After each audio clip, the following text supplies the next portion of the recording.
mène le monde à la dérive, peut-être. Certains individus ont une telle soif de pouvoir, une telle volonté de dominer le monde et les autres, qu'ils n'hésitent pas à invoquer le maître des ténèbres et à se livrer à son adoration en échange de pouvoirs occultes. Mais vendre son âme au diable n'est pas quelque chose qui se paie à crédit.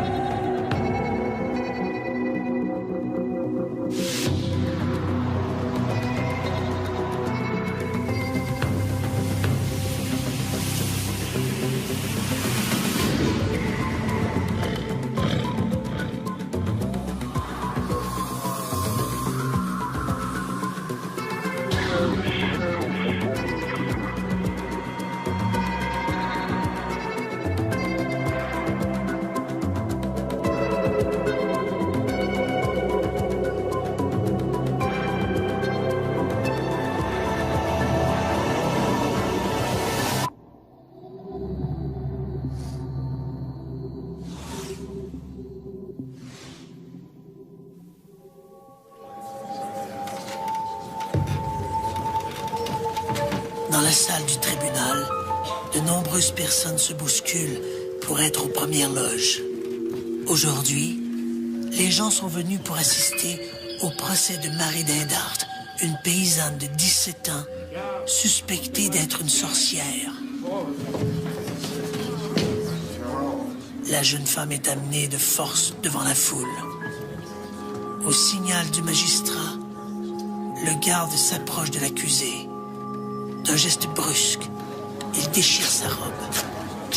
Pudiquement, la jeune femme retient une partie du tissu. Mais son dos jusqu'à la base de ses fesses est exhibé sans gêne aux yeux des curieux. Le juge se lève. Lentement, de manière presque théâtrale, il s'approche de l'accusé. Dans ses yeux brille une étrange lueur perverse. De sa main, il touche doucement la peau de l'accusé, profitant un instant de cette caresse interdite, puis se retourne vers le public. Là, regardez, la marque du diable.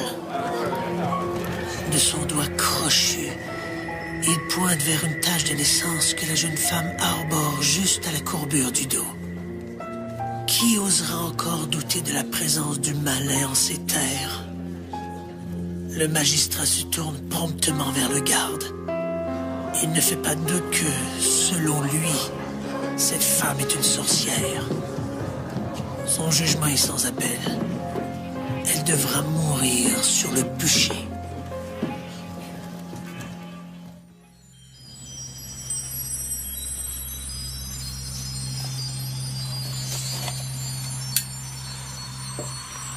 Les hommes ont toujours essayé d'agir sur leur destin. Certains n'ont pas hésité à faire appel aux forces des ténèbres, de la sorcellerie au satanisme. La magie n'est-elle qu'une utopie?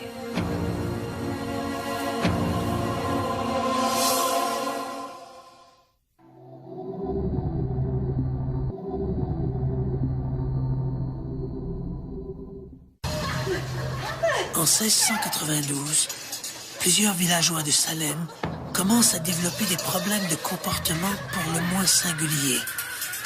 Certains souffrent de convulsions sporadiques et tiennent des propos sans suite, grossiers et même blasphématoires. D'autres affirment être piqués par des aiguilles invisibles. L'affaire a de quoi inquiéter, d'autant plus que la fille du révérend Samuel Parris, l'éminence grise de Salem, est au nombre des victimes. On accuse bientôt le diable d'être le responsable de ces maux. Dans la foulée, on cherche à Salem les agents du malin et, dans les mois qui suivent, au moins 141 personnes seront arrêtées pour pratique de la sorcellerie. En août 1992, une adolescente de 15 ans, Dora Siropoulou, monte en voiture avec Dimitra Marietti. Ensemble, Elle roule jusqu'à une usine désaffectée de la banlieue d'Athènes où les attendent Assimakis Katsoulas et Manos Dimitrokalis. L'adolescente n'est pas sans savoir que ces trois individus appartiennent à un petit groupe satanique qui compte une vingtaine de membres. Sur place, sous prétexte d'initier Siropoulou au culte, Katsoulas et Dimitrokalis conduisent l'adolescente dans le bâtiment abandonné. À l'intérieur, la jeune femme se laisse docilement menotter, convaincue qu'il s'agit là d'une épreuve initiatique. Hélas, il n'en est rien. Prisonnière de ses entraves, l'adolescente est battue, dévêtue, violée et sodomisée par les deux hommes. Elle est ensuite étranglée avec ses propres sous-vêtements. La jeune Dora Siropoulou est la première victime du culte. Dans les mois qui suivent, les satanistes d'Athènes vont se livrer à des actes abominables. Katsoulas, Dimitrokalis et Marietti seront arrêtés en décembre 1993. À leur procès, d'anciens membres du culte raconteront dans les moindres détails ces actes inqualifiables. Ils seront condamnés à des peines maximales de réclusion à perpétuité. Nathan Brooks a peu d'amis. Il s'habille toujours en noir et ne cache pas ses intérêts pour l'occulte et la magie noire. Il se définit lui-même comme un adepte du satanisme, une philosophie qui, dit-il, doit lui ouvrir de nouvelles perspectives. Par définition, le satanisme est le culte de Satan et c'est un concept judéo-chrétien, d'autres religions ayant différentes incarnations du mal. Pour les gens qui pensent en termes religieux, Satan est censé être le maître des ténèbres, mais certains satanistes diront que Satan est le maître de ce monde-ci. Une partie du débat concernant le satanisme est la possibilité que certaines personnes croient qu'il y a une force du bien et une force du mal, et que cette force du mal est actuellement en contrôle de notre monde. En conséquence, l'argument veut que ceux qui vouent un culte à Satan le font parce qu'ils veulent un pouvoir, un succès ici-bas. Ils veulent le pouvoir, la drogue et l'argent dans cette vie-ci. Et c'est exactement ce que souhaite Nathan Brooks.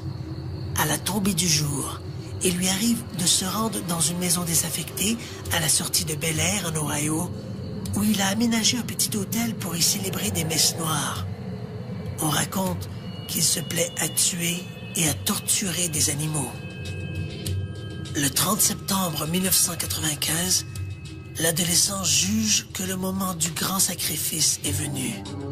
Vers minuit, il se glisse dans la chambre de ses parents, muni d'une hache. Il frappe sa mère à la tête et abat son paternel d'une balle au visage. Il retourne ensuite au sous-sol où il prend une scie à chaîne pour trancher la tête de son père qu'il compte utiliser dans un rituel. Le lendemain, le frère Benjamin de Brooks fait la macabre découverte. Dans la chambre de Nathan, les policiers trouvent un bol dans lequel l'assassin a déposé un masque en caoutchouc. À l'intérieur du masque, les agents découvrent la tête de John Brooks. Nathan Brooks purge actuellement 2 peines consécutives de 25 ans d'emprisonnement pour ses crimes.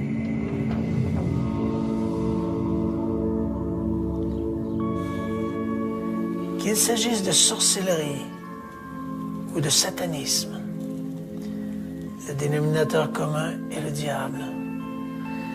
Dans les 2 cas, le maître des enfers est le levier d'une série d'actions destinées à hisser ces fanatiques au-dessus du commun des mortels.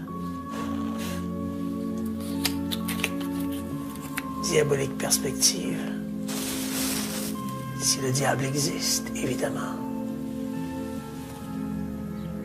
Il est difficile de faire un historique de la sorcellerie occidentale, en opposition par exemple à la sorcellerie africaine qui, elle, constitue un courant magico-religieux ininterrompu depuis des millénaires. L'exercice est d'autant plus difficile que la sorcellerie s'alimente d'une foule de religions païennes à travers lesquelles les adeptes croient pouvoir contrôler ou à tout le moins influencer les forces de la nature. Mais disons qu'avec l'avènement du christianisme en Europe et son triomphe sur le paganisme, la sorcellerie est redéfinie comme un commerce avec le diable. On prête aux adeptes, surtout des femmes, des pouvoirs extraordinaires. Elles peuvent jeter des sorts et des maléfices. Elles peuvent faire périr des animaux et des récoltes. Elles peuvent rendre stériles les femmes ou impuissants les hommes. Elles peuvent aussi répandre des maladies comme la peste ou provoquer des catastrophes naturelles comme des déluges ou des tremblements de terre. Pour l'Église et son tribunal ecclésiastique, qui est l'Inquisition, ces actions portent l'empreinte du diable et elles doivent être réprimées. Au 15e siècle, les autorités laïques et ecclésiastiques condamnent le crime de la sorcellerie. Pactiser avec le diable est une hérésie et, pour la toute-puissante Église catholique, l'hérésie est un crime punissable de la peine de mort. L'Inquisition en tant que telle, ce qu'il faut comprendre, c'est une réaction de l'Église sur des déviances, qu'elle nomme elle-même des déviances. Donc, on parle, par exemple, d'Inquisition cathare, d'Inquisition vaudois, et le phénomène de la chasse aux sorcières, qu'on appelle une hérésie, est aussi une Inquisition. Donc, l'Église voit des choses qu'elle juge comme parallèles à ce qu'elle fait, à ce qu'elle veut imposer comme doctrine en tant que telle dans l'ensemble de la catholicité. Et elle intervient durement, évidemment, auprès de ce qu'on nomme ces hérétiques-là. Donc, pour en soi régler le problème, on parle de régler le problème, c'est-à-dire les éliminer d'une façon souvent assez drastique.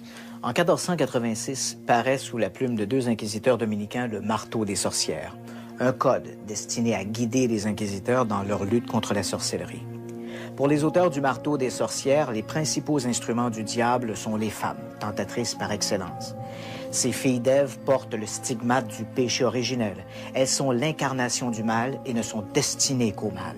Pourquoi l'Église, en fait, s'acharne après les femmes? Pourquoi l'Église choisit les femmes comme sorcières? C'est aussi l'implicite du phénomène de la chasse aux sorcières. Évidemment, les réponses sont théologiques.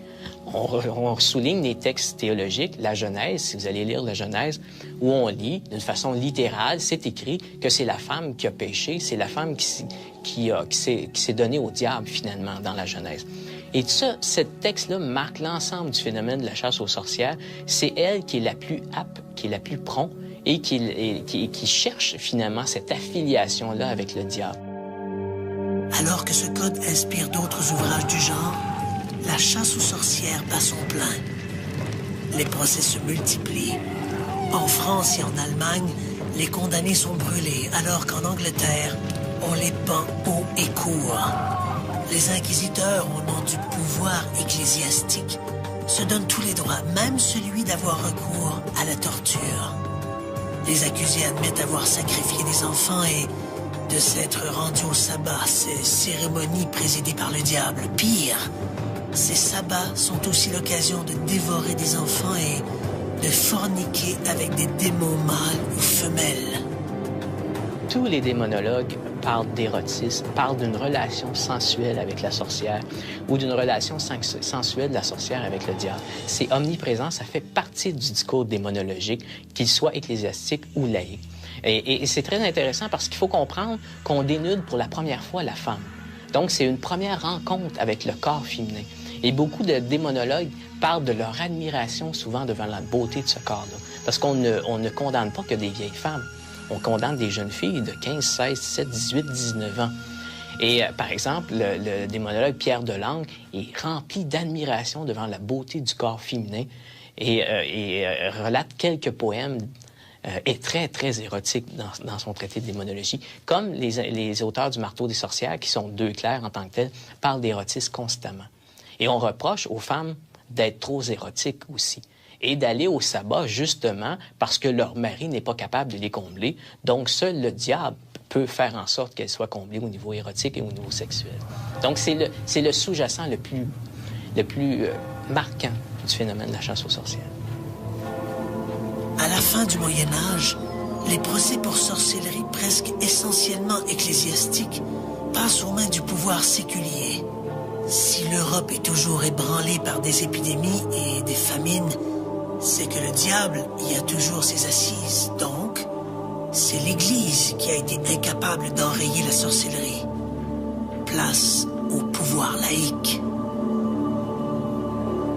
Et au 16e, 17e siècle, là, on voit une pandémie, une peur du diable qui marque vraiment le début de la modernité, quand on parle du 7e siècle, qui marque le début de l'humanisme aussi, vraiment une peur du diable qui se répand comme une traînée de poudre. On ne comprend pas ce qui se passe au niveau social, on se sent menacé, il y a une peur de la fin du monde.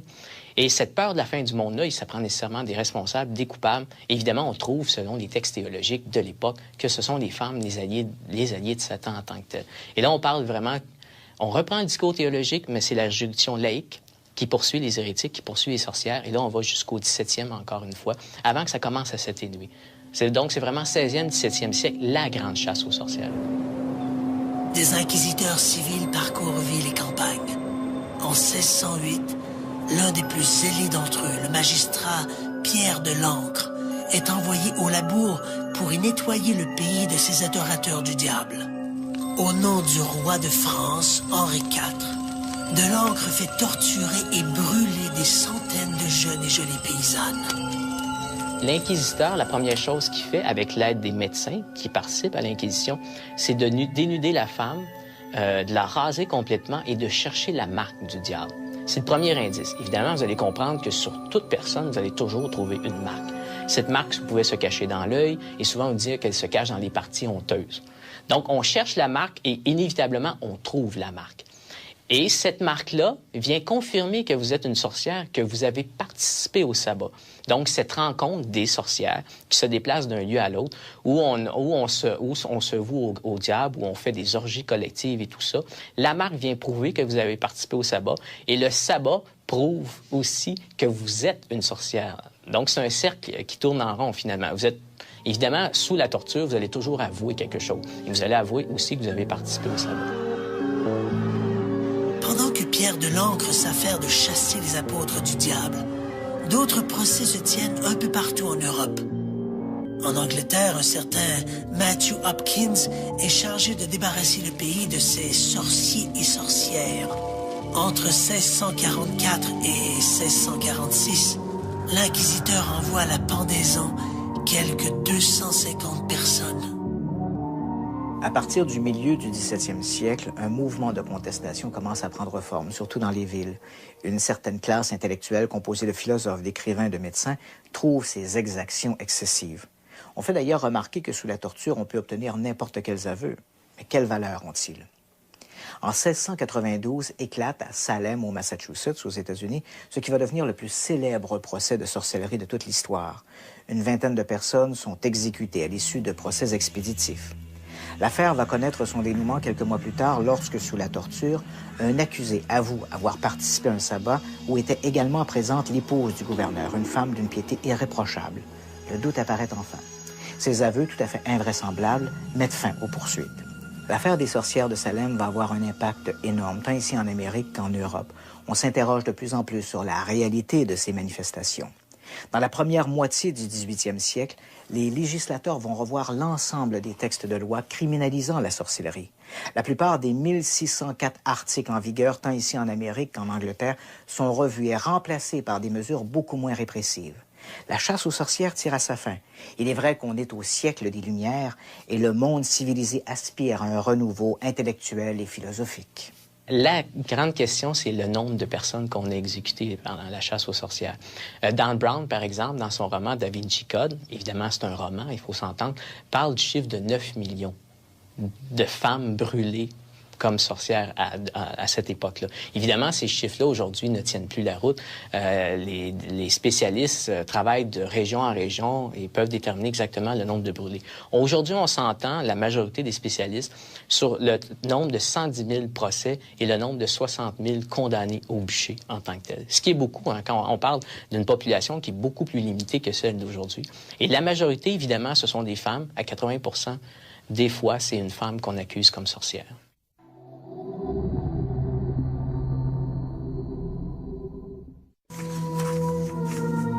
Si la fin des procès pour sorcellerie met de l'ordre dans cette incroyable folie collective, elle n'en élimine pas pour autant la présence du diable. Le maître des enfers va continuer à alimenter l'imaginaire sous d'autres formes. poussant même certains individus à commettre des actes abominables. Le 12 avril 1984, aux petites heures du matin, un rôdeur s'introduit dans la riche maison d'Arthur Irwin à Scarborough, en Ontario. En silence, l'inconnu fait le tour de toutes les pièces, volant par-ci, par-là quelques babioles. Au sous-sol, il tombe sur la carabine d'Irwin qu'il charge à bloc. Il remonte ensuite à l'étage et abat Arthur Irwin et son épouse Joyce d'une balle dans la tête. Il abat également leur fillette en lui tirant une décharge à la poitrine. Il retourne enfin dans la chambre des maîtres où il tranche la tête d'Arthur Irwin. Beaucoup plus tard, cette même journée, une femme téléphone à la police locale.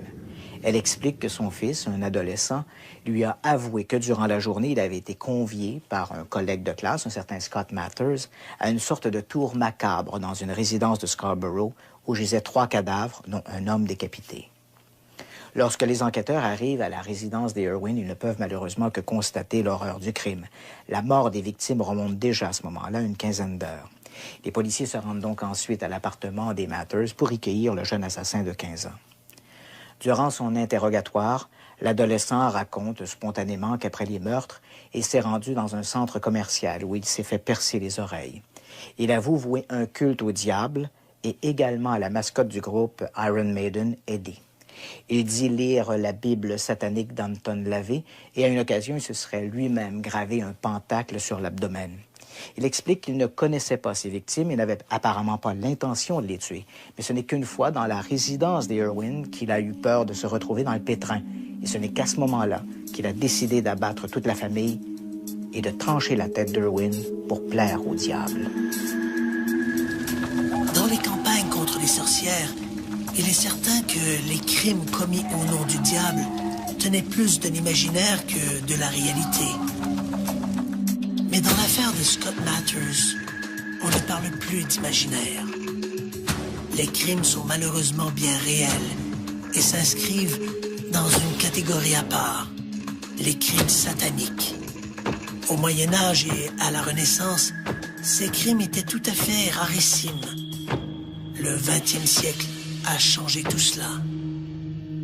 Le 6 juillet 2001, en Allemagne, Frank Ackert se présente au domicile de Daniel Ruda, un collègue de travail.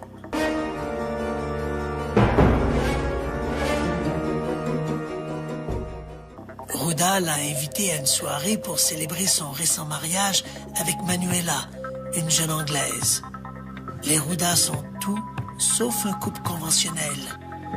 Tous deux se décrivent comme des vampires et des satanistes.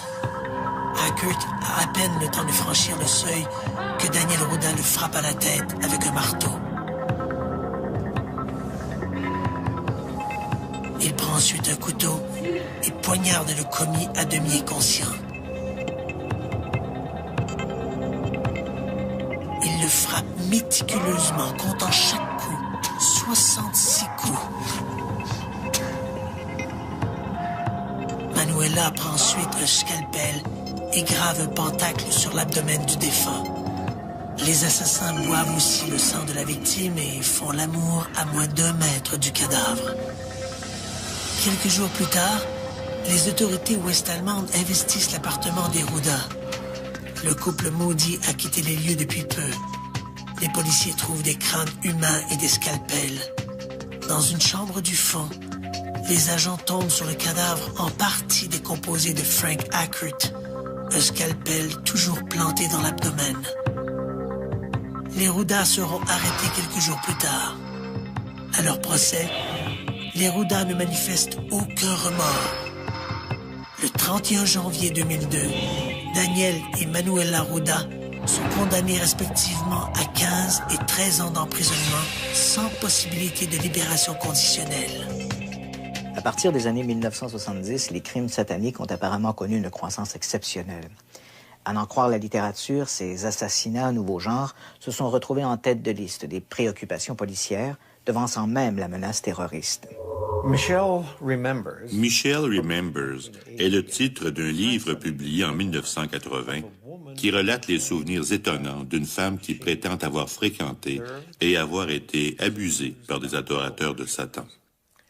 Ce livre a été publié suite à la visite d'une femme chez un éminent psychiatre de la côte ouest, nommé Lawrence Panzer. Pour l'aider à identifier son problème, le docteur Panzer a pratiqué l'hypnose pour la faire régresser, pour voir si elle n'aurait pas quelques souvenirs enfouis. Elle s'est alors rappelée des séances de torture sans fin aux mains de satanistes et d'adorateurs du diable. Elle avait gardé en mémoire des images de cercles de feu tracés dans le sable et illuminés, des souvenirs de séances de grande souffrance, des images de crucifix inversés, la tête en bas, et ainsi de suite. À sa manière, cette histoire est à la base de la plupart des cas de panique satanique des temps modernes. Subséquemment, le psychiatre a épousé sa cliente et plusieurs ont éprouvé des doutes. Des chercheurs indépendants ont enquêté sur divers aspects de l'histoire racontée par Michel et qui apparaissent dans son livre. Ils ont conclu que ces événements ne pouvaient pas s'être produits, que le récit était tout simplement inexact. Au lendemain de la publication du livre Michel Remembers, l'existence de ces groupes sataniques et leurs macabres rituels sont hissés au rang de menaces secrètes. Les rumeurs sont colportées comme des vérités. Selon certains groupes religieux fondamentalistes, les adorateurs du diable sont partout, infiltrant les écoles, les centres d'enfance, les grandes multinationales et même les agences gouvernementales. Au cours des années 1980 et 90, il y a eu de très nombreuses allégations, surtout dans notre monde occidental, Australie, Nouvelle-Zélande, Canada, États-Unis, Grande-Bretagne, Irlande, à l'effet que des meurtres rituels étaient perpétrés au nom de Satan. D'après les rumeurs, ces crimes impliquaient des pratiques horribles, cannibalisme, torture d'enfants, agressions sexuelles, ondinisme, sacrifice d'animaux et ainsi de suite. Dans certains pays, on a enquêté sérieusement sur ces crimes. En 1989, pour connaître l'ampleur et la réalité de ces soi-disant crimes sataniques, le FBI demande à l'un de ses enquêteurs spécialisés dans les affaires d'abus sur les enfants de faire toute la lumière sur ces rumeurs. Pendant des mois, Kenneth Lanning va suivre toutes les pistes, revoir l'ensemble des accusations et des allégations. Personne avant lui ne s'était intéressé d'aussi près aux activités de ces soi-disant groupes sataniques. Aux États-Unis, on compte 2 églises principales qui se définissent comme sataniques. La plus importante, l'église de Satan, voit le jour en 1966 sous les offices d'un certain Anton LaVey. Donc, personnage un peu énigmatique, mais qui retient l'attention. Donc, personnage coloré, qui va mettre en place cette église-là dans les années 1960, où ce qu'il propose, c'est l'épanouissement personnel en travaillant sur ses pulsions. Donc, vraiment, et là, on est dans la contre-culture des années 1960, donc la sexualité, vraiment un hédonisme, donc travailler sur soi, et en intégrant à ça des aspects, appelons-les, un peu plus philosophiques. Et là, il va s'inspirer beaucoup d'un auteur célèbre du 19e, fin 19e, début 20e siècle, qui est Aleister Crowley. Donc, ce qu'on appelle un mage, donc quelqu'un qui a participé à différents groupes ésotériques ou magiques, ou à l'intérieur de ces groupes-là, donc on accomplissait des rituels dans une perspective justement d'accomplissement personnel. Donc, Anton LaVey va reprendre de ces thèmes d'Aleister Crowley et les intégrer à cette démarche qu'il a commencé à mettre en place. Donc, on est face à, appelons ça une église où Satan ne joue pas un grand rôle et même au contraire, Satan n'existe pas, puisqu'on ne parlera pas de force, jamais de force surnaturelle dans le cadre de cette église-là, mais beaucoup plus de force naturelle en soi que nous avons à développer. En 1969, toujours poussé par son goût du scabreux, Anton LaVey publie La Bible satanique, un guide philosophique pour tout bon sataniste digne de ce nom. Il a publié une Bible satanique de toute évidence destiné aux adolescents, un petit livre de poche mince très largement distribué dans les librairies. Le livre a beaucoup circulé auprès des adolescents qui se sentaient rejetés par la société et qui ne se sentaient pas vraiment l'envie de s'y intégrer. Cette Bible mettait l'accent sur ce que l'on pourrait qualifier d'individualisme extrême, une sorte d'égocentrisme. Les références au culte de Satan étaient minimales, mais plusieurs rapports indiquent que certains individus se seraient inspirés de cette Bible satanique pour échafauder leurs propres rituels. Et Anton LaVey pratiquait ses rituels devant une femme nue sur un autel. L'autre église satanique, le Temple de Seth, est une initiative d'un membre dissident de l'église de Satan, Michael Aquino. Fondé en 1975, le Temple de Seth s'articule autour des mêmes valeurs et philosophies que celles de l'église de Satan, à la différence que le diable est considéré comme une entité bien réelle. Lorsque le FBI commence son enquête sur les activités des groupes sataniques, l'église de Satan et le Temple de Seth sont les premiers à se retrouver dans le collimateur de la police fédérale. Mais ni l'une ni l'autre de ces organisations ne semble impliquée dans des activités criminelles et encore moins dans ces meurtres rituels dont parlent les témoins.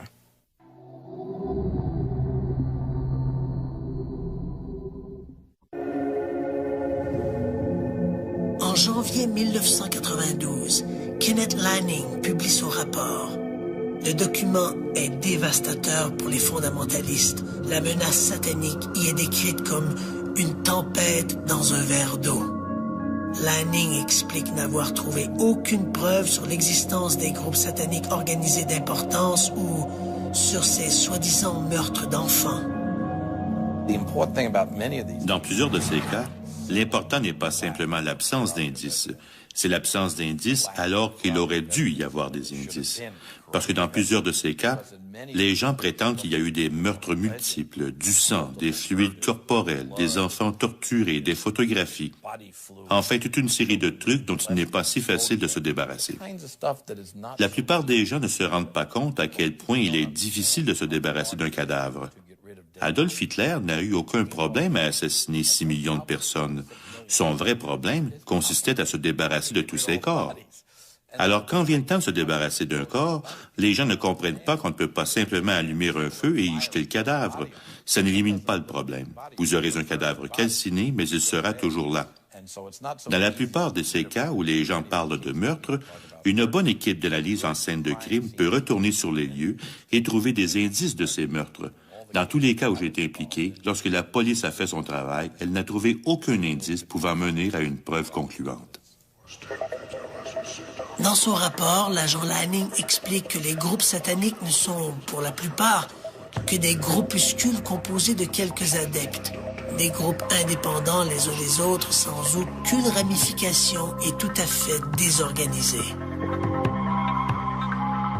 Lorsqu'on fait l'inventaire de tous ces cultes-là, à la fin, il nous reste plus grand-chose. Et la seule chose qui nous reste de cultes sataniques, ce sont des cultes qui sont pratiqués par des jeunes délinquants qui consomment des drogues hallucinogènes, particulièrement le LSD, et qui vont mettre en place des rituels sataniques lors de tripes hallucinogènes. Donc, on pourrait pas parler d'un satanisme où il y a une certaine continuité, mais d'événements épisodiques de satanisme dans le cadre de petits rituels sous l'effet de drogues hallucinogènes par des jeunes délinquants.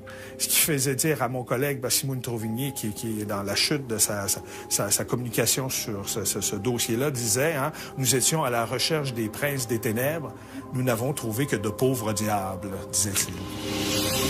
Si certains crimes, explique Lanning, semblent en effet porter la marque du diable, ceux-ci sont généralement le fruit d'individus solitaires, désaxés et souvent plus motivés par la haine et la vengeance que par un réel désir de plaire au maître des enfers. Si le rapport de Kenneth Lanning replace le phénomène des sectes sataniques dans une perspective plus réaliste, l'impact de ces groupuscules sur leurs adeptes n'en reste pas moins dévastateur. Le docteur Stephen Kent de l'Université de l'Alberta connaît bien le dossier. Au cours des dernières années, il a collaboré avec les autorités dans plusieurs affaires de culte satanique. Dans les cas où j'ai directement participé à l'enquête avec la police, nous n'avons jamais eu suffisamment d'indices pour porter des accusations. Dans certains cas, toutefois, il y avait un certain niveau d'indices, à tout le moins suffisant pour confirmer certains témoignages. Le plus bas niveau est le témoignage personnel, la personne qui dit « Voici ce qui m'est arrivé ». Mais parce que les témoignages ne sont pas fiables, il y a beaucoup de recherches qui sont basées sur la mémoire des témoins. Nous savons que la mémoire est un outil parfois déficient. Beaucoup de difficultés sont rattachées au processus de perception, de stockage, puis de réactivation et d'interprétation des souvenirs. Le souvenir qu'une personne peut avoir d'un événement peut constituer un indice, mais c'est un indice très peu fiable. Dans plusieurs cas, le témoignage était corroboré par un membre de la famille. Mais là encore, on peut avoir affaire à une sorte de contamination. Dans un cas particulier, j'ai eu affaire à un témoignage corroboré par quelqu'un qui n'était pas de la famille. Une femme qui m'a dit avoir été impliquée dans le même genre de rituel. Dans ce cas précis, nous avons malheureusement eu affaire à une mauvaise enquête de police. Mais la femme m'a donné accès à son dossier médical, de sorte que j'ai pu voir des photographies médicales de brûlures qu'on lui avait faites sur le col de l'utérus, qu'elle prétendait avoir été faites par un leader satanique. J'ai ces photos. Nous ne savons pas comment ces brûlures se sont produites, mais c'est peut-être un début de preuve. Dans un autre cas, plusieurs membres d'une même famille, d'âges différents, sont venus me voir pour m'apporter leur témoignage. Il ne s'agit pas d'un manque d'indices, mais les preuves suffisantes pour porter des accusations manquent. Chaque année, lors des solstices d'hiver et d'été, des centaines de personnes se réunissent autour de Stonehenge, en Angleterre. Tous ont fait le voyage vers ce légendaire site mégalithique pour y voir le soleil se lever entre ces immenses arches de pierre dressées selon un alignement astronomique. Parmi ces visiteurs se trouvent des hommes et des femmes habillés de longues tuniques blanches. Ce sont des druides. Ils se réclament d'un mouvement magico-religieux de l'ancien monde celte. Les druides de l'Antiquité adoraient les dieux de la nature et croyaient en la réincarnation.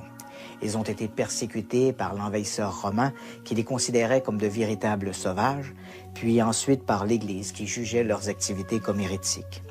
Malgré cette persécution, les druides ont quand même réussi à survivre dans la clandestinité jusqu'à nos jours. Mais ce ne sont pas les seuls survivants de ces chasses aux sorcières.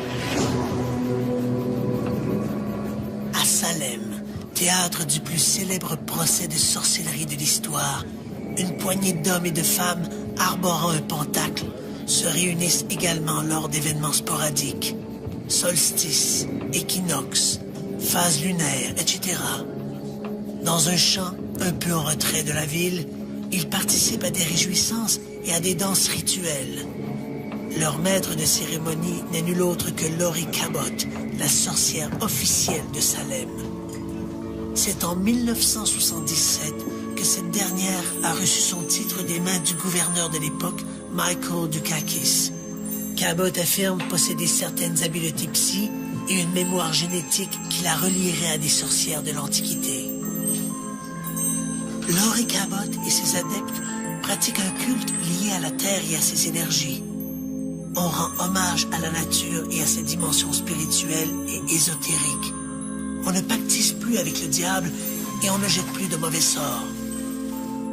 Des chapitres de sorcières comme celui fondé par Laurie Cabot existent partout à travers le monde occidental. Les adeptes se comptent par milliers. Certains groupes se réclament des druides, d'autres des sorcières du Moyen-Âge ou des déesses de la Grèce antique. Mais tous ont en commun cette célébration de la Terre.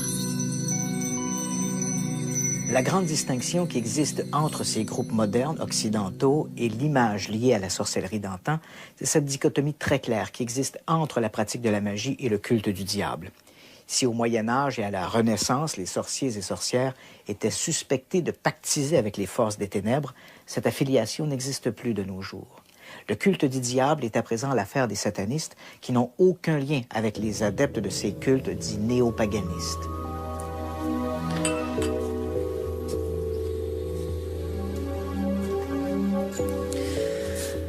La sortie de films comme Harry Potter ou Le Seigneur des Anneaux ont ravivé un certain intérêt pour la sorcellerie et la magie.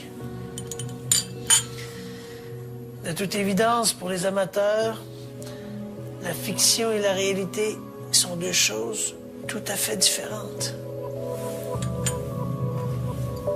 La sorcellerie d'aujourd'hui n'a rien à voir avec la sorcellerie du Moyen Âge ou celle entretenue par le cinéma.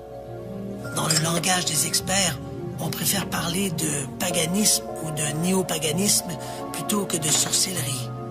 Incidemment, ces sorcières et sorciers contemporains ne parlent plus de sorcellerie, un terme beaucoup trop stigmatisé par l'histoire, mais de Wicca, un vieux terme anglais. Les adeptes eux-mêmes préfèrent se redéfinir comme des Wiccans plutôt que comme des sorciers et sorcières. Le Wicca, d'après ce que nous comprenons, s'inspire des religions pré-chrétiennes des îles britanniques. C'est un culte polythéiste avec de nombreux dieux et déesses plutôt qu'un seul dieu avec un D majuscule et qui porte le numéro 1. Et on comprend qu'il y a une révérence pour la nature, pas nécessairement une adoration. Dans certains cas, oui, parfois non.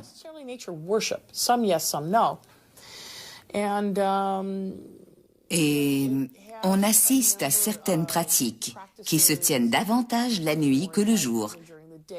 Il n'y a pas de bâtiment unique, comme on peut aller à l'église ou à la mosquée. C'est pré-chrétien et c'est devenu très, très populaire. C'est une famille de religions, une croyance qui croît très rapidement au Canada, aux États-Unis et en Europe. La Wicca, c'est aussi tout ce folklore des potions magiques et des filtres d'amour. Uniquement ces dernières années, on a vu se multiplier une quantité incroyable de livres et de guides de magie blanche. Toutes ces publications nous offrent une foule de recettes pour séduire l'être aimé, pour chasser les indésirables ou même pour favoriser la chance. Il est à peu près impossible de retracer les origines du mouvement moderne de la Wicca. Néanmoins, lorsque l'on essaie de remonter aux origines de la Wicca, un nom s'impose rapidement comme le géniteur de la sorcellerie moderne, Gerald B. Gardner. Gerald B. Gardner est loin de faire l'unanimité. Plusieurs critiques le voient comme un opportuniste, un peu escroc. L'importance qu'il accordait à la nudité dans ses rituels lui ont valu des attaques virulentes de la part de ses adversaires. D'autres, au contraire, loin de s'en offusquer, l'ont hissé au rang du plus grand des sorciers modernes.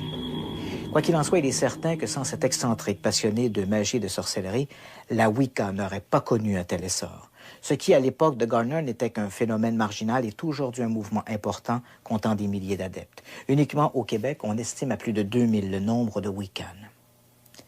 Magie, sorcellerie et satanisme, trois mots qui, a priori, ne servent qu'à définir cette volonté humaine de pouvoir contrôler des forces obscures pour s'assurer d'une ascendance sur l'autre et sur son propre destin. Un mélange de superstition et de religion. Mais historiquement parlant, le point d'ancrage de ces doctrines est beaucoup moins surnaturel. Il se réduit à un seul mot, la peur. La peur que les femmes et les marginaux ont toujours suscité auprès des pouvoirs établis, qu'ils soient ecclésiastiques ou séculiers. La peur de l'autre, la peur de l'inconnu. Au Moyen Âge, devant la montée des sociétés matriarcales, l'Église s'est senti le besoin de réagir. Il y avait péril en la demeure. La peur du diable était authentique, mais la peur que suscitaient les femmes était malheureusement beaucoup plus présente. Aujourd'hui, la chasse aux sorcières est-elle vraiment chose du passé? Lorsque les femmes doivent se voiler pour ne pas devenir, malgré elles, un objet de tentation, n'est-ce pas un peu l'antichambre de ces bûchers du Moyen-Âge? Quand on pratique l'excision sur des fillettes pour mieux contrôler leur sexualité, n'est-on pas en train de se substituer à tous ces pierres de l'encre de la Renaissance? On oublie encore trop souvent que l'un des plus grands génocides de l'histoire a eu pour victime les femmes. Uniquement durant les chasses aux sorcières de la Renaissance, près de 100 000 d'entre elles ont été envoyées au bûcher. Depuis des siècles, le monde chrétien a fait des femmes des citoyennes de deuxième zone, les persona non grata, d'un pouvoir que l'on souhaitait exclusivement masculin. Aujourd'hui, des mouvements comme la Wicca leur redonnent cette place qui leur revient dans l'évolution spirituelle de l'humanité. Mais c'est encore si peu. L'Église a fait du diable son ennemi public numéro 1. La société, les désaxés, les terroristes l'ont utilisé pour justifier leurs actions. Mais le diable n'est peut-être qu'un vulgaire usurpateur. Une façade derrière laquelle se cache son ultime rival. L'homme.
Dans plusieurs de ces cas, l'important n'est pas simplement l'absence d'indices, c'est l'absence d'indices alors qu'il aurait dû y avoir des indices.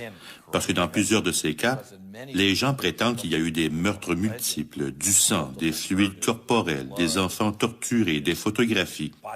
Enfin, toute une série de trucs dont il n'est pas si facile de se débarrasser. La plupart des gens ne se rendent pas compte à quel point il est difficile de se débarrasser d'un cadavre. Adolf Hitler n'a eu aucun problème à assassiner 6 millions de personnes. Son vrai problème consistait à se débarrasser de tous ses corps. Alors, quand vient le temps de se débarrasser d'un corps, les gens ne comprennent pas qu'on ne peut pas simplement allumer un feu et y jeter le cadavre. Ça n'élimine pas le problème. Vous aurez un cadavre calciné, mais il sera toujours là. Dans la plupart de ces cas où les gens parlent de meurtre, une bonne équipe d'analyse en scène de crime peut retourner sur les lieux et trouver des indices de ces meurtres. Dans tous les cas où j'ai été impliqué, lorsque la police a fait son travail, elle n'a trouvé aucun indice pouvant mener à une preuve concluante. Dans son rapport, l'agent Lanning explique que les groupes sataniques ne sont, pour la plupart, que des groupuscules composés de quelques adeptes. Des groupes indépendants les uns des autres, sans aucune ramification et tout à fait désorganisés. Lorsqu'on fait l'inventaire de tous ces cultes-là, à la fin, il ne nous reste plus grand-chose.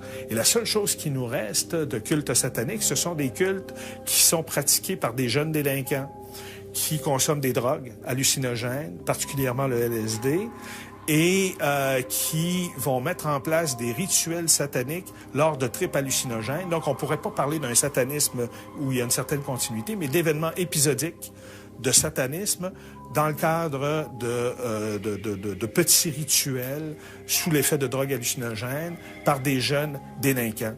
Ce qui faisait dire à mon collègue Bassimoun Tauvigny, qui est dans la chute de sa communication sur ce dossier-là, disait, hein, nous étions à la recherche des princes des ténèbres, nous n'avons trouvé que de pauvres diables, disait-il.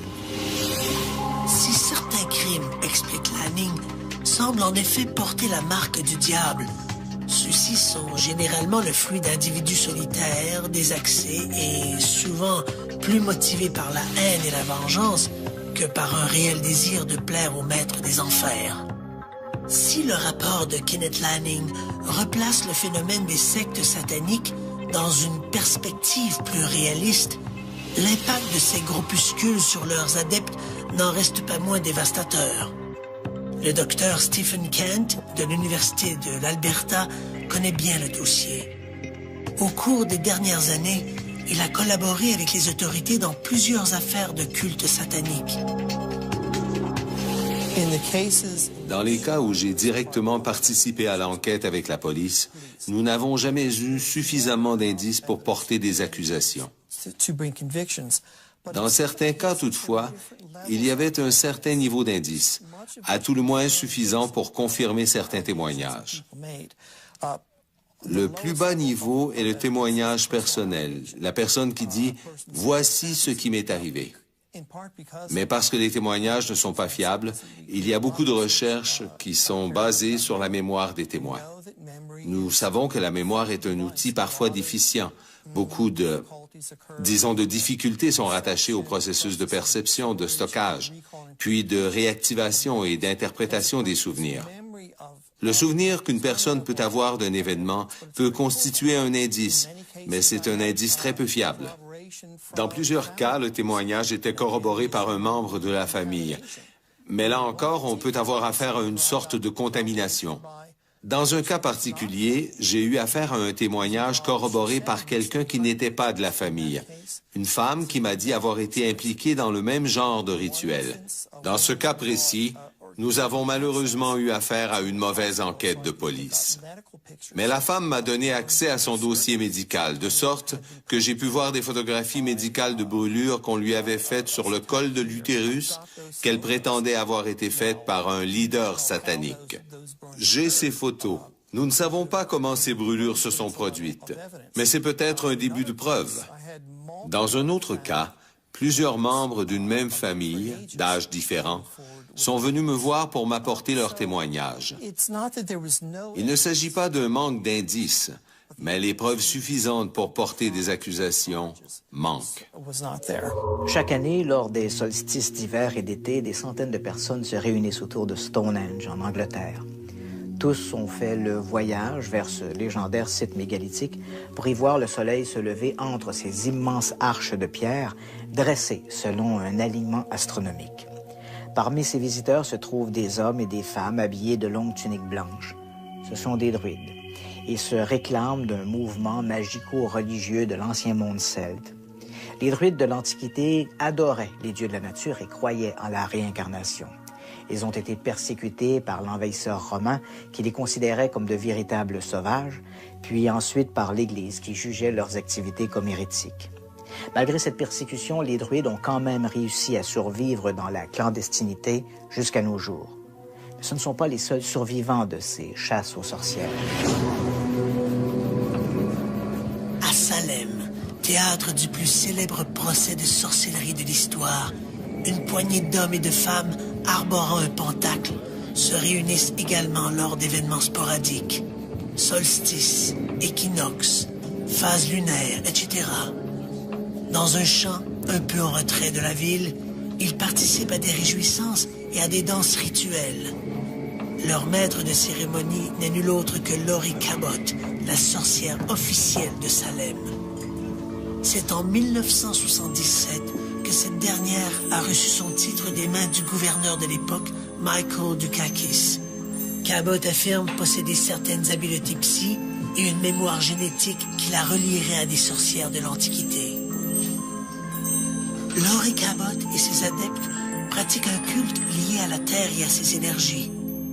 On rend hommage à la nature et à ses dimensions spirituelles et ésotériques. On ne pactise plus avec le diable et on ne jette plus de mauvais sorts. Des chapitres de sorcières comme celui fondé par Laurie Cabot existent partout à travers le monde occidental. Les adeptes se comptent par milliers. Certains groupes se réclament des druides, d'autres des sorcières du Moyen-Âge ou des déesses de la Grèce antique. Mais tous ont en commun cette célébration de la Terre. La grande distinction qui existe entre ces groupes modernes occidentaux et l'image liée à la sorcellerie d'antan, c'est cette dichotomie très claire qui existe entre la pratique de la magie et le culte du diable. Si au Moyen Âge et à la Renaissance, les sorciers et sorcières étaient suspectés de pactiser avec les forces des ténèbres, cette affiliation n'existe plus de nos jours. Le culte du diable est à présent l'affaire des satanistes qui n'ont aucun lien avec les adeptes de ces cultes dits néopaganistes.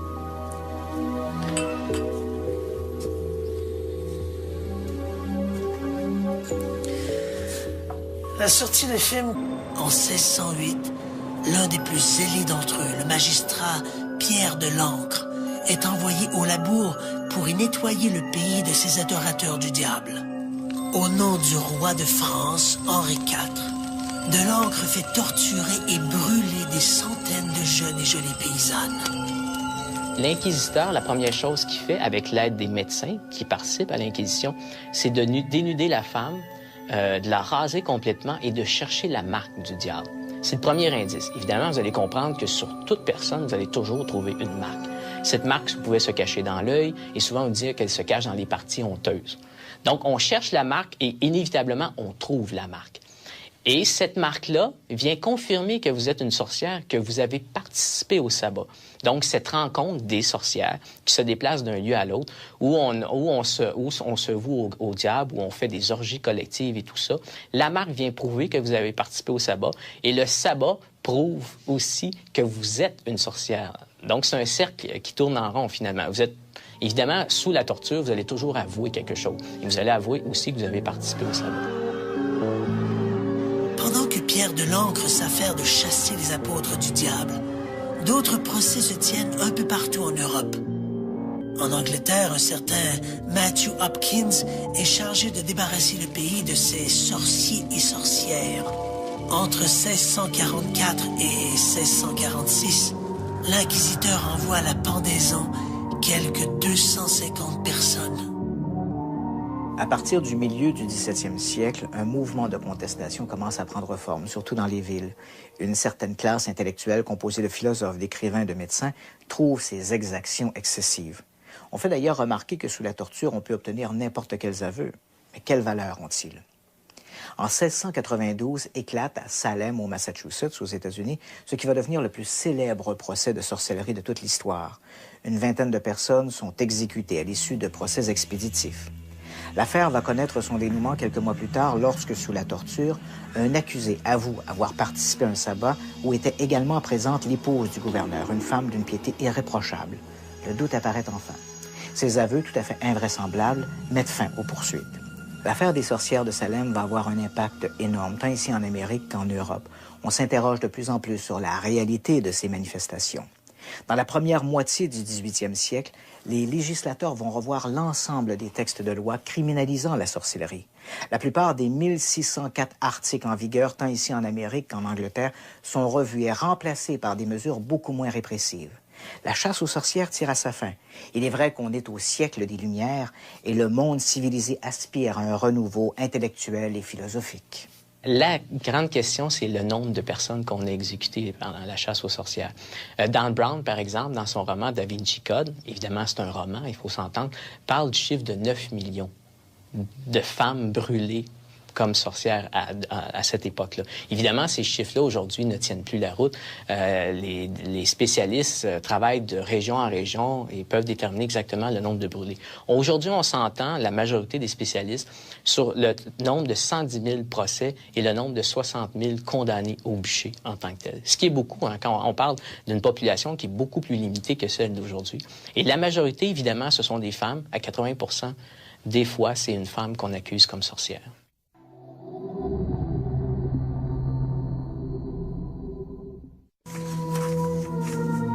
Si la fin des procès pour sorcellerie met de l'ordre dans cette incroyable folie collective, elle n'en élimine pas pour autant la présence du diable. Le maître des enfers va continuer à alimenter l'imaginaire sous d'autres formes, poussant même certains individus à commettre des actes abominables. Le 12 avril 1984, aux petites heures du matin, un rôdeur s'introduit dans la riche maison d'Arthur Irwin à Scarborough, en Ontario.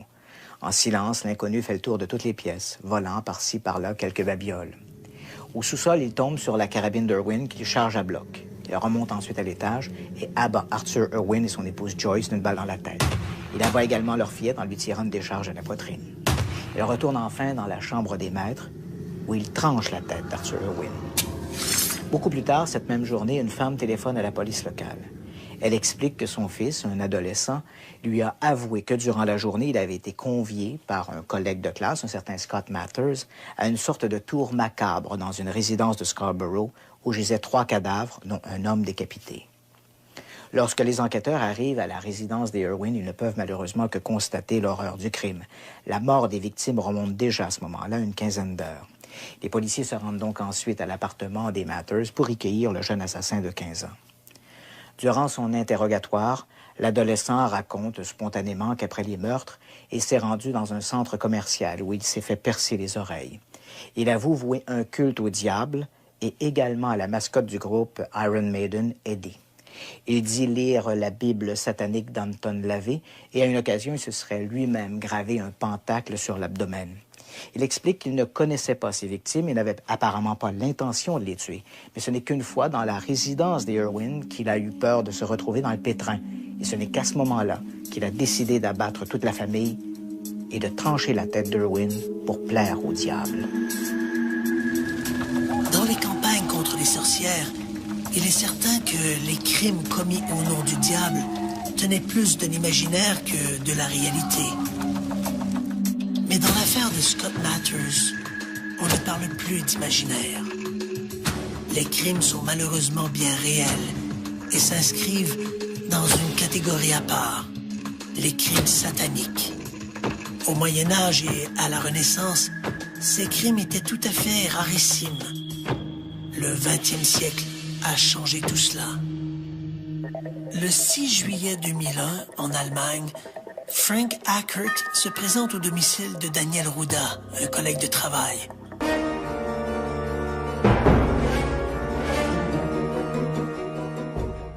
Ruda l'a invité à une soirée pour célébrer son récent mariage avec Manuela, une jeune Anglaise.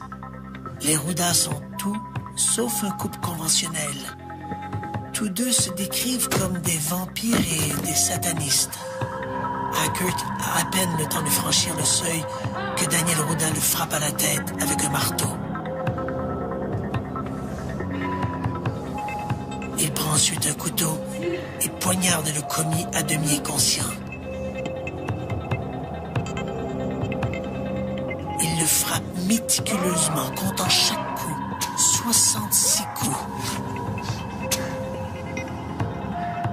Manuela prend ensuite un scalpel et grave un pentacle sur l'abdomen du défunt. Les assassins boivent aussi le sang de la victime et font l'amour à moins d'1 mètre du cadavre. Quelques jours plus tard, les autorités ouest-allemandes investissent l'appartement des Ruda. Le couple maudit a quitté les lieux depuis peu. Les policiers trouvent des crânes humains et des scalpels. Dans une chambre du fond, les agents tombent sur le cadavre en partie décomposé de Frank Ackert, un scalpel toujours planté dans l'abdomen. Les Ruda seront arrêtés quelques jours plus tard. À leur procès, les Ruda ne manifestent aucun remords. Le 31 janvier 2002, Daniel et Manuela Ruda sont condamnés respectivement à 15 et 13 ans d'emprisonnement sans possibilité de libération conditionnelle. À partir des années 1970, les crimes sataniques ont apparemment connu une croissance exceptionnelle. À n'en croire la littérature, ces assassinats nouveau genre se sont retrouvés en tête de liste des préoccupations policières, devançant même la menace terroriste. Michelle Remembers est le titre d'un livre publié en 1980 qui relate les souvenirs étonnants d'une femme qui prétend avoir fréquenté et avoir été abusée par des adorateurs de Satan. Ce livre a été publié suite à la visite d'une femme chez un éminent psychiatre de la côte ouest, nommé Lawrence Panzer. Pour l'aider à identifier son problème, le docteur Panzer a pratiqué l'hypnose pour la faire régresser, pour voir si elle n'aurait pas quelques souvenirs enfouis. Elle s'est alors rappelée des séances de torture sans fin aux mains de satanistes et d'adorateurs du diable. Elle avait gardé en mémoire des images de cercles de feu tracés dans le sable et illuminés, des souvenirs de séances de grande souffrance, des images de crucifix inversés, la tête en bas, et ainsi de suite. À sa manière, cette histoire est à la base de la plupart des cas de panique satanique des temps modernes. Subséquemment, le psychiatre a épousé sa cliente et plusieurs ont éprouvé des doutes. Des chercheurs indépendants ont enquêté sur divers aspects de l'histoire racontée par Michelle et qui apparaissent dans son livre. Ils ont conclu que ces événements ne pouvaient pas s'être produits, que le récit était tout simplement inexact. Au lendemain de la publication du livre Michelle Remembers, l'existence de ces groupes sataniques et leurs macabres rituels sont hissés au rang de menaces secrètes. Les rumeurs sont colportées comme des vérités. Selon certains groupes religieux fondamentalistes, les adorateurs du diable sont partout, infiltrant les écoles, les centres d'enfance, les grandes multinationales et même les agences gouvernementales. Au cours des années 1980 et 90, il y a eu de très nombreuses allégations, surtout dans notre monde occidental, Australie, Nouvelle-Zélande, Canada, États-Unis, Grande-Bretagne, Irlande, à l'effet que des meurtres rituels étaient perpétrés au nom de Satan. D'après les rumeurs, ces crimes impliquaient des pratiques horribles, cannibalisme, torture d'enfants, agression sexuelle, ondinisme, sacrifice d'animaux et ainsi de suite. Dans certains pays, on a enquêté sérieusement sur ces crimes. En 1989, pour connaître l'ampleur et la réalité de ces soi-disant crimes sataniques, le FBI demande à l'un de ses enquêteurs spécialisés dans les affaires d'abus sur les enfants de faire toute la lumière sur ces rumeurs. Pendant des mois, Kenneth Lanning va suivre toutes les pistes, revoir l'ensemble des accusations et des allégations. Personne avant lui ne s'était intéressé d'aussi près aux activités de ces soi-disant groupes sataniques. Aux États-Unis, on compte 2 églises principales qui se définissent comme sataniques. La plus importante, l'église de Satan, voit le jour en 1966 sous les offices d'un certain Anton LaVey. Donc, personnage un peu énigmatique, mais qui retient l'attention. Donc, personnage coloré, qui va mettre en place cette église-là dans les années 1960, où ce qu'il propose, c'est l'épanouissement personnel en travaillant sur ses pulsions. Donc, vraiment, et là, on est dans la contre-culture des années 1960, donc la sexualité, vraiment un hédonisme, donc travailler sur soi, et en intégrant à ça des aspects, appelons-les, un peu plus philosophiques. Et là, il va s'inspirer beaucoup d'un auteur célèbre du 19e, fin 19e, début 20e siècle, qui est Aleister Crowley. Donc, ce qu'on appelle un mage, donc quelqu'un qui a participé à différents groupes ésotériques ou magiques, ou à l'intérieur de ces groupes-là, donc on accomplissait des rituels dans une perspective justement d'accomplissement personnel.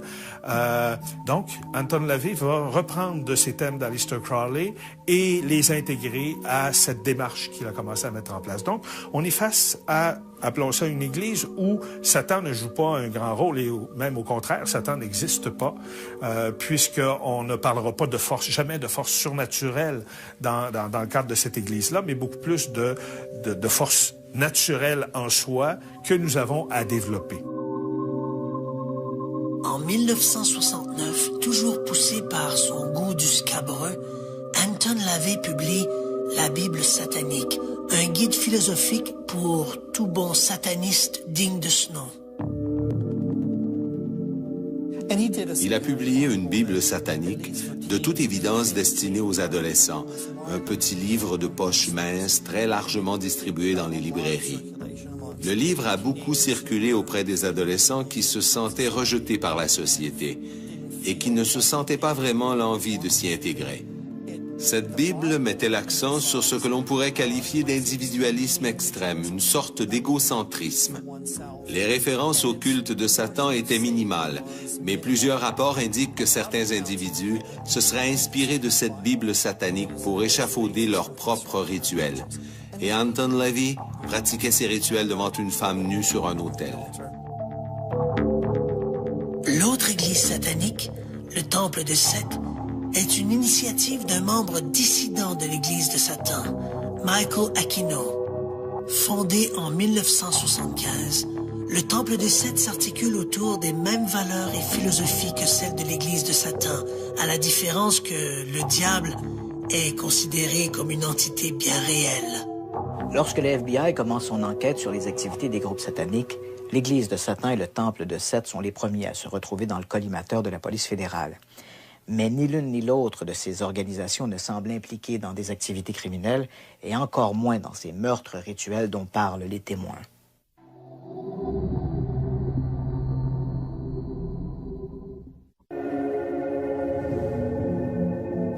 février 1992, Kenneth Lanning publie son rapport. Le document est dévastateur pour les fondamentalistes. La menace satanique y est décrite comme une tempête dans un verre d'eau. Lanning explique n'avoir trouvé aucune preuve sur l'existence des groupes sataniques organisés d'importance ou sur ces soi-disant meurtres d'enfants. Et c'est exactement ce que souhaite Nathan Brooks. À la tombée du jour, il lui arrive de se rendre dans une maison désaffectée à la sortie de Bel Air, en Ohio, où il a aménagé un petit hôtel pour y célébrer des messes noires. On raconte qu'il se plaît à tuer et à torturer des animaux. Le 30 septembre 1995, l'adolescent juge que le moment du grand sacrifice est venu. Vers minuit, il se glisse dans la chambre de ses parents, muni d'une hache.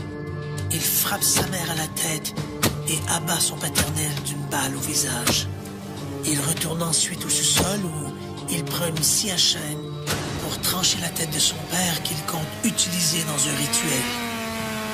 Le lendemain, le frère Benjamin de Brooks fait la macabre découverte. Dans la chambre de Nathan, les policiers trouvent un bol dans lequel l'assassin a déposé un masque en caoutchouc. À l'intérieur du masque, les agents découvrent la tête de John Brooks. Nathan Brooks purge actuellement 2 peines consécutives de 25 ans d'emprisonnement pour ses crimes.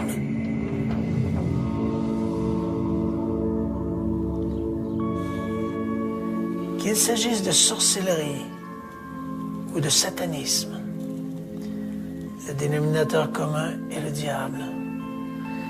Dans les 2 cas, le maître des enfers est le levier d'une série d'actions destinées à hisser ses fanatiques au-dessus du commun des mortels. Diabolique perspective. Si le diable existe, évidemment.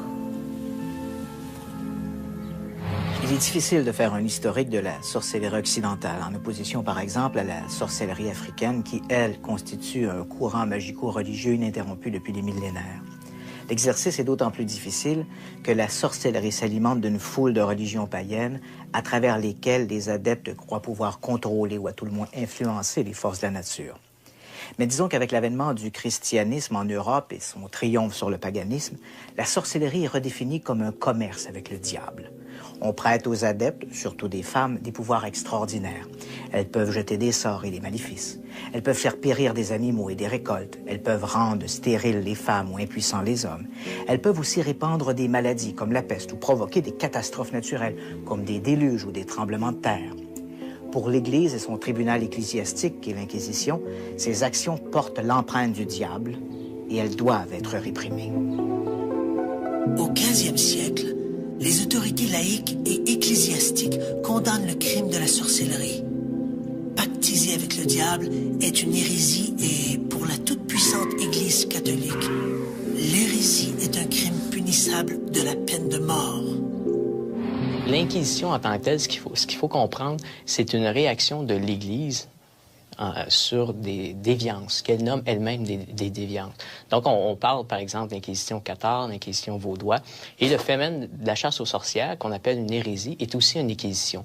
Donc, l'Église voit des choses qu'elle juge comme parallèles à ce qu'elle fait, à ce qu'elle veut imposer comme doctrine en tant que telle dans l'ensemble de la catholicité. Et elle intervient durement, évidemment, auprès de ce qu'on nomme ces hérétiques-là. Donc, pour en soi régler le problème, on parle de régler le problème, c'est-à-dire les éliminer d'une façon souvent assez drastique. En 1486, paraît sous la plume de 2 inquisiteurs dominicains le Marteau des sorcières, un code destiné à guider les inquisiteurs dans leur lutte contre la sorcellerie. Pour les auteurs du Marteau des sorcières, les principaux instruments du diable sont les femmes, tentatrices par excellence. Ces filles d'Ève portent le stigmate du péché originel. Elles sont l'incarnation du mal et ne sont destinées qu'au mal. Pourquoi l'Église, en fait, s'acharne après les femmes? Pourquoi l'Église choisit les femmes comme sorcières? C'est aussi l'implicite du phénomène de la chasse aux sorcières. Évidemment, les réponses sont théologiques. On souligne les textes théologiques, la Genèse, si vous allez lire la Genèse, où on lit, d'une façon littérale, c'est écrit que c'est la femme qui a péché, c'est la femme qui s'est donnée au diable, finalement, dans la Genèse. Et ça, ce texte-là marque l'ensemble du phénomène de la chasse aux sorcières. C'est elle qui est la plus apte, qui est la plus prompte et qui cherche finalement cette affiliation-là avec le diable. Alors que ce code inspire d'autres ouvrages du genre, la chasse aux sorcières bat son plein. Les procès se multiplient. En France et en Allemagne, les condamnés sont brûlés, alors qu'en Angleterre, on les pend haut et court. Les inquisiteurs, au nom du pouvoir ecclésiastique, se donnent tous les droits, même celui d'avoir recours à la torture. Les accusés admettent avoir sacrifié des enfants et de s'être rendus au sabbat, ces cérémonies présidées par le diable. Pire, ces sabbats sont aussi l'occasion de dévorer des enfants et de forniquer avec des démons mâles ou femelles. Tous les démonologues parlent d'érotisme, parlent d'une relation sensuelle avec la sorcière ou d'une relation sensuelle de la sorcière avec le diable. C'est omniprésent, ça fait partie du discours démonologique, qu'il soit ecclésiastique ou laïque. Et c'est très intéressant parce qu'il faut comprendre qu'on dénude pour la première fois la femme. Donc, c'est une première rencontre avec le corps féminin. Et beaucoup de démonologues parlent de leur admiration souvent devant la beauté de ce corps-là. Parce qu'on ne condamne pas que des vieilles femmes. On condamne des jeunes filles de 15, 16, 17, 18, 19 ans. Et par exemple, le démonologue Pierre Delangle est rempli d'admiration devant la beauté du corps féminin et relate quelques poèmes est très, très érotique dans son traité de démonologie, comme les auteurs du Marteau des sorcières, qui sont deux clercs en tant que tels, parlent d'érotisme constamment. Et on reproche aux femmes d'être trop érotiques aussi, et d'aller au sabbat justement parce que leur mari n'est pas capable de les combler. Donc, seul le diable peut faire en sorte qu'elles soient comblées au niveau érotique et au niveau sexuel. Donc, c'est le sous-jacent le plus marquant du phénomène de la chasse aux sorcières. À la fin du Moyen Âge, les procès pour sorcellerie presque essentiellement ecclésiastiques passent aux mains du pouvoir séculier. Si l'Europe est toujours ébranlée par des épidémies et des famines, c'est que le diable y a toujours ses assises. Donc, c'est l'Église qui a été incapable d'enrayer la sorcellerie. Place au pouvoir laïque. Et au 16e, 17e siècle, là, on voit une pandémie, une peur du diable qui marque vraiment le début de la modernité, quand on parle du 7e siècle, qui marque le début de l'humanisme aussi, vraiment une peur du diable qui se répand comme une traînée de poudre. On ne comprend pas ce qui se passe au niveau social, on se sent menacé, il y a une peur de la fin du monde. Et cette peur de la fin du monde-là, ça prend nécessairement des responsables, des coupables. Évidemment, on trouve, selon les textes théologiques de l'époque, que ce sont les femmes, les alliés de Satan en tant que tels. Et là, on parle vraiment... On reprend le discours théologique, mais c'est la juridiction laïque qui poursuit les hérétiques, qui poursuit les sorcières. Et là, on va jusqu'au 17e, encore une fois, avant que ça commence à s'atténuer. Donc, c'est vraiment 16e, 17e siècle, la grande chasse aux sorcières. Des inquisiteurs civils parcourent villes et campagnes.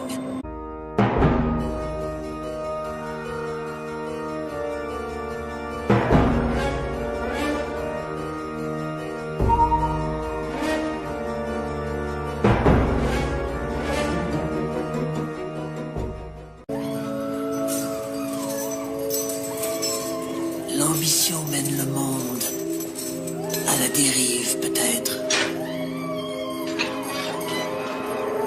Certains individus ont une telle soif de pouvoir, une telle volonté de dominer le monde et les autres, qu'ils n'hésitent pas à invoquer le maître des ténèbres et à se livrer à son adoration en échange de pouvoirs occultes.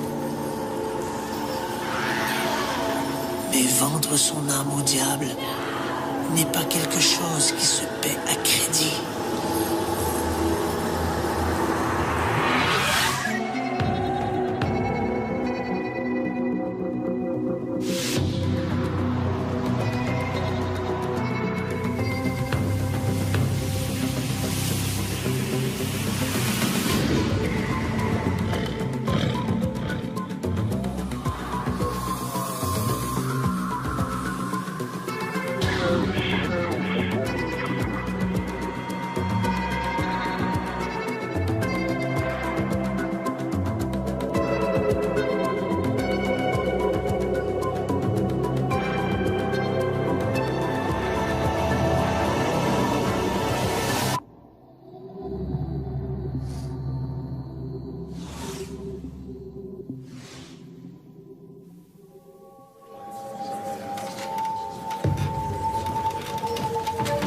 la salle du tribunal, de nombreuses personnes se bousculent pour être aux premières loges.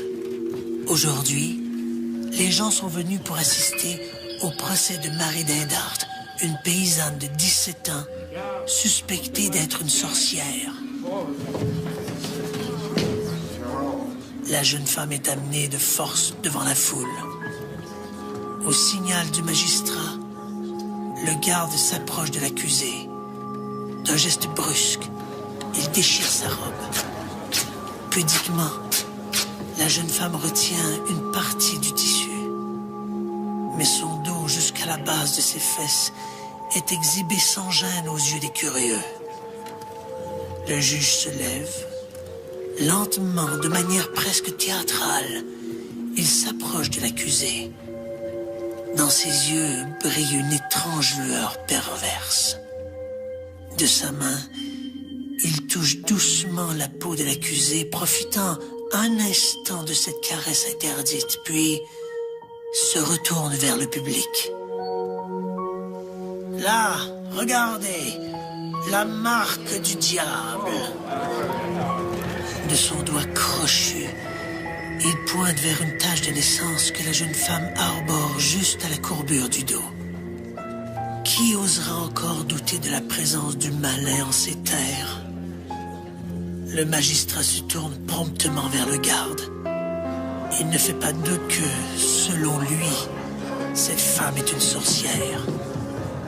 Son jugement est sans appel. Elle devra mourir sur le bûcher.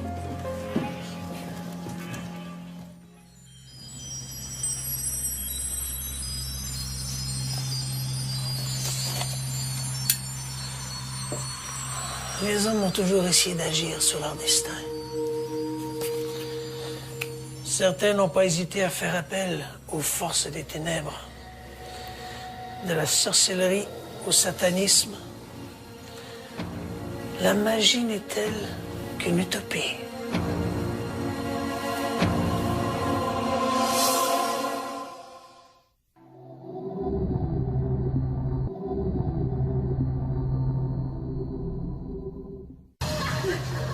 En 1692, plusieurs villageois de Salem commencent à développer des problèmes de comportement pour le moins singuliers. Certains souffrent de convulsions sporadiques et tiennent des propos sans suite, grossiers et même blasphématoires. D'autres affirment être piqués par des aiguilles invisibles. L'affaire a de quoi inquiéter, d'autant plus que la fille du révérend Samuel Parris, l'éminence grise de Salem, est au nombre des victimes. On accuse bientôt le diable d'être le responsable de ces maux. Dans la foulée, on cherche à Salem les agents du malin et, dans les mois qui suivent, au moins 141 personnes seront arrêtées pour pratique de la sorcellerie.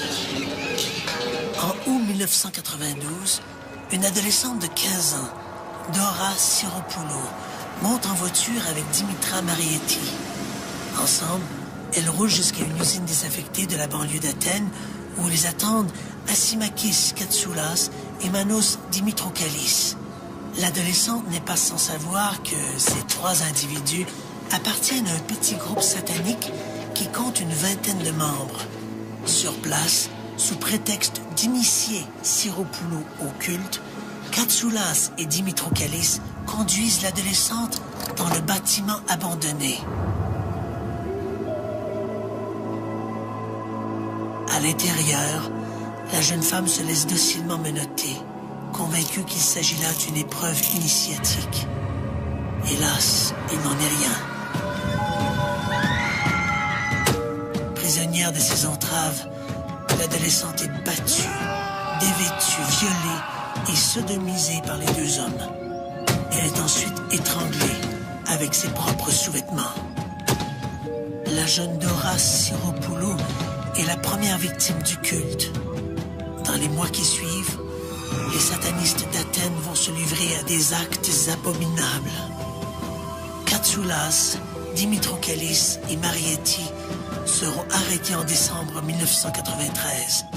À leur procès, d'anciens membres du culte raconteront dans les moindres détails ces actes inqualifiables. Ils seront condamnés à des peines maximales de réclusion à perpétuité. Nathan Brooks a peu d'amis. Il s'habille toujours en noir et ne cache pas ses intérêts pour l'occulte et la magie noire.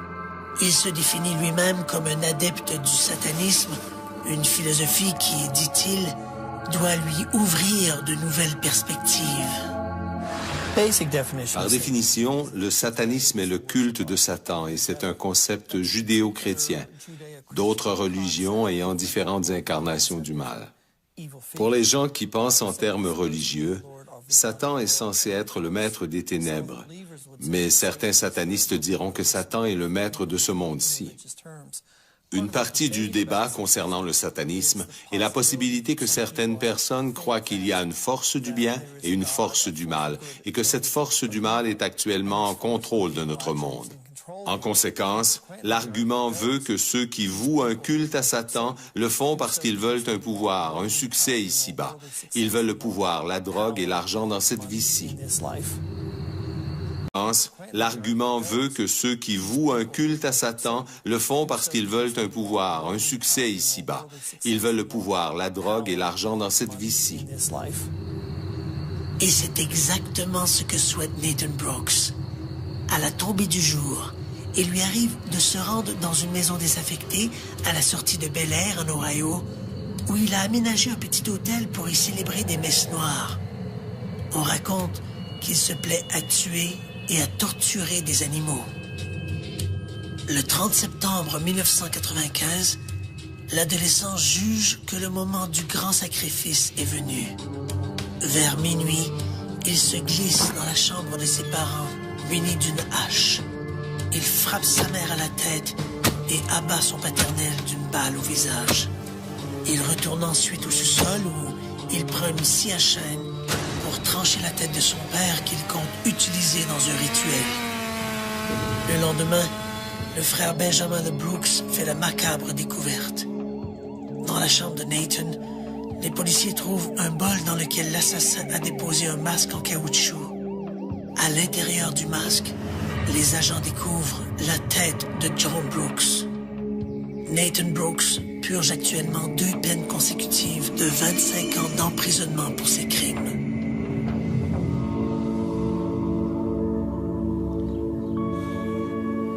Qu'il s'agisse de sorcellerie ou de satanisme, le dénominateur commun est le diable. Dans les 2 cas, le maître des enfers est le levier d'une série d'actions destinées à hisser ces fanatiques au-dessus du commun des mortels. Diabolique perspective. Si le diable existe, évidemment. Il est difficile de faire un historique de la sorcellerie occidentale, en opposition par exemple à la sorcellerie africaine qui, elle, constitue un courant magico-religieux ininterrompu depuis des millénaires. L'exercice est d'autant plus difficile que la sorcellerie s'alimente d'une foule de religions païennes à travers lesquelles les adeptes croient pouvoir contrôler ou à tout le moins influencer les forces de la nature. Mais disons qu'avec l'avènement du christianisme en Europe et son triomphe sur le paganisme, la sorcellerie est redéfinie comme un commerce avec le diable. Le juge se lève. Lentement, de manière presque théâtrale, il s'approche de l'accusé. Dans ses yeux brille une étrange lueur perverse. De sa main, il touche doucement la peau de l'accusé, profitant un instant de cette caresse interdite, puis se retourne vers le public. Là, regardez, la marque du diable. De son doigt crochu, il pointe vers une tache de naissance que la jeune femme arbore juste à la courbure du dos. Qui osera encore douter de la présence du malin en ces terres? Le magistrat se tourne promptement vers le garde. Il ne fait pas de doute que, selon lui, cette femme est une sorcière. Son jugement est sans appel. Elle devra mourir sur le bûcher.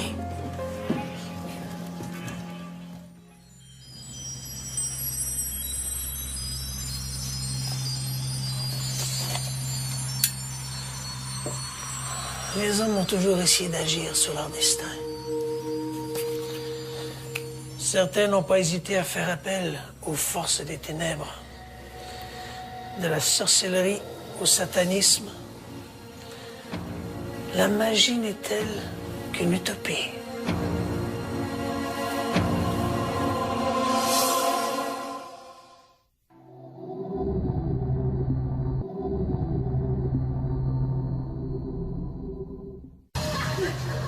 En 1692, plusieurs villageois de Salem commencent à développer des problèmes de comportement pour le moins singuliers. Certains souffrent de convulsions sporadiques et tiennent des propos sans suite, grossiers et même blasphématoires. D'autres affirment être piqués par des aiguilles invisibles. L'affaire a de quoi inquiéter, d'autant plus que la fille du révérend Samuel Parris, l'éminence grise de Salem, est au nombre des victimes. On accuse bientôt le diable d'être le responsable de ces maux. Dans la foulée, on cherche à Salem les agents du malin et, dans les mois qui suivent, au moins 141 personnes seront arrêtées pour pratique de la sorcellerie.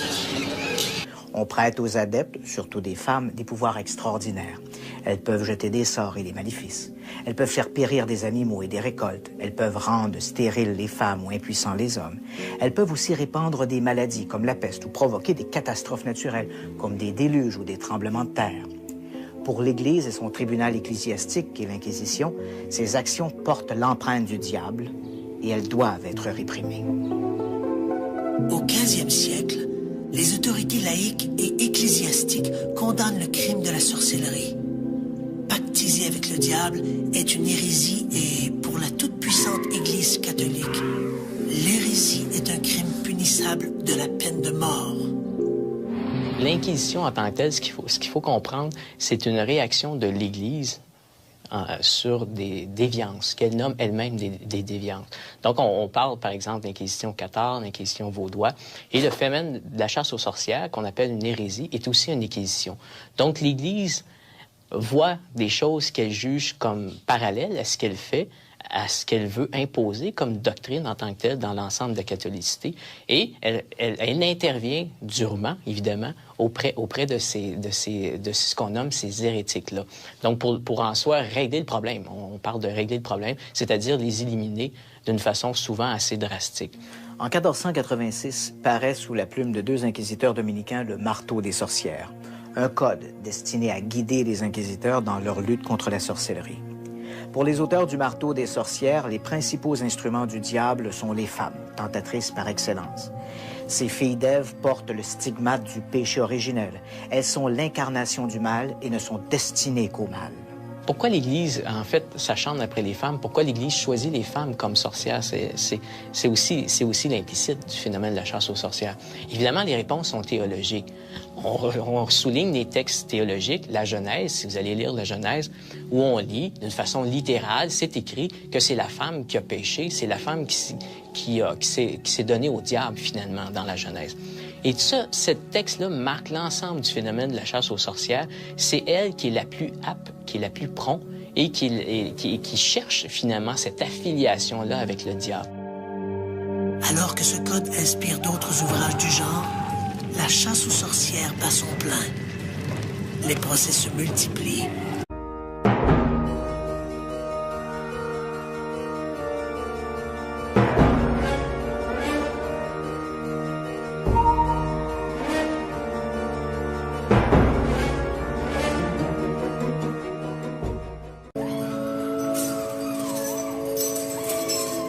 L'ambition mène le monde à la dérive, peut-être. Certains individus ont une telle soif de pouvoir, une telle volonté de dominer le monde et les autres, qu'ils n'hésitent pas à invoquer le maître des ténèbres et à se livrer à son adoration en échange de pouvoirs occultes. Mais vendre son âme au diable n'est pas quelque chose qui se paie à crédit.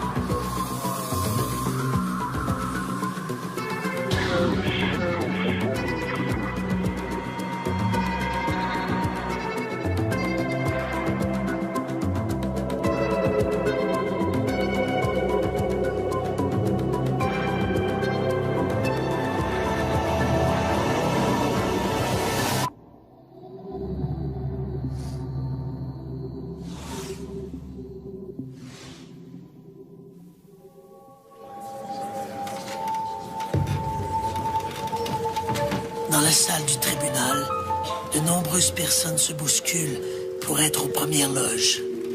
Aujourd'hui, les gens sont venus pour assister au procès de Marie Dindart, une paysanne de 17 ans, suspectée d'être une sorcière. La jeune femme est amenée de force devant la foule. Au signal du magistrat, le garde s'approche de l'accusée. D'un geste brusque, il déchire sa robe. Pudiquement, la jeune femme retient une partie du tissu. Mais son dos jusqu'à la base de ses fesses est exhibé sans gêne aux yeux des curieux. En août 1992, une adolescente de 15 ans, Dora Siropoulou, monte en voiture avec Dimitra Marietti. Ensemble, elles roulent jusqu'à une usine désaffectée de la banlieue d'Athènes où les attendent Assimakis Katsoulas et Manos Dimitrokalis. L'adolescente n'est pas sans savoir que ces trois individus appartiennent à un petit groupe satanique qui compte une vingtaine de membres. Sur place, sous prétexte d'initier Siropoulou au culte, Katsoulas et Dimitrokalis conduisent l'adolescente dans le bâtiment abandonné. À l'intérieur, la jeune femme se laisse docilement menotter, convaincue qu'il s'agit là d'une épreuve initiatique. Hélas, il n'en est rien. Prisonnière de ses entraves, l'adolescente est battue, dévêtue, violée et sodomisée par les deux hommes. Elle est ensuite étranglée avec ses propres sous-vêtements. La jeune Dora Siropoulou est la première victime du culte. Dans les mois qui suivent, les satanistes d'Athènes vont se livrer à des actes abominables. Katsoulas, Dimitrokalis et Marietti seront arrêtés en décembre 1993. À leur procès, d'anciens membres du culte raconteront dans les moindres détails ces actes inqualifiables. Ils seront condamnés à des peines maximales de réclusion à perpétuité. Nathan Brooks a peu d'amis. Il s'habille toujours en noir et ne cache pas ses intérêts pour l'occulte et la magie noire. Il se définit lui-même comme un adepte du satanisme, une philosophie qui, dit-il, doit lui ouvrir de nouvelles perspectives. Par définition, le satanisme est le culte de Satan et c'est un concept judéo-chrétien, d'autres religions ayant différentes incarnations du mal. Pour les gens qui pensent en termes religieux, Satan est censé être le maître des ténèbres, mais certains satanistes diront que Satan est le maître de ce monde-ci. Une partie du débat concernant le satanisme est la possibilité que certaines personnes croient qu'il y a une force du bien et une force du mal, et que cette force du mal est actuellement en contrôle de notre monde. En conséquence,